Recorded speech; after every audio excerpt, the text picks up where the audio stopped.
সংক্ষিপ্ত একটি ভিডিও করছি। দর্শক, আজকে 4 তারিখ জুলাই মাসের আমরা রয়েছে আমাদের রেড ভেলভেট ড্রাগন ফলের বাগানে।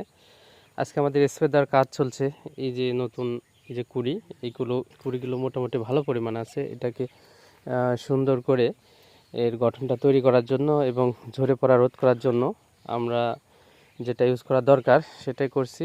এখানে মূল ফ্যাক্টর হিসাবে আমরা দিচ্ছি হচ্ছে 16 বার বোরন, প্রতি লিটারে 2 গ্রাম হিসাবে 16 বার বোরন দিচ্ছি।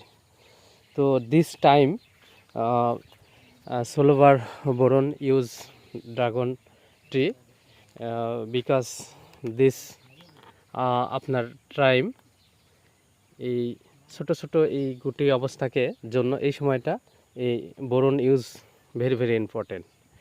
তো বোরনটা আমরা ইউজ করতেছি, পাশাপাশি আমরা হচ্ছে 10 ইসি সাইপারমেথ্রিন কীটনাশকটা দিচ্ছি যেন ডাইপিঁপড়া আক্রমণ করে এই নতুন কুড়িগুলোকে নষ্ট না করতে পারে।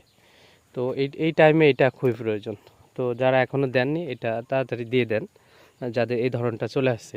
মার্বেল আকার হলেই এই বোরন 16 বার বোরনটা যেটা স্প্রের জন্য এটা আপনারা স্প্রে দিবেন, প্রতি লিটারে 2 ml করে দিবেন।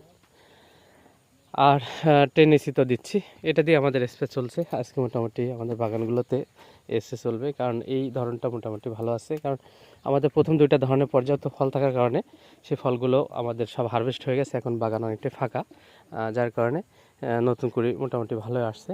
তবে কিছু ফল আছে, এই যে দেখতে পাচ্ছেন এই সাইজের ফল কিছু আছে।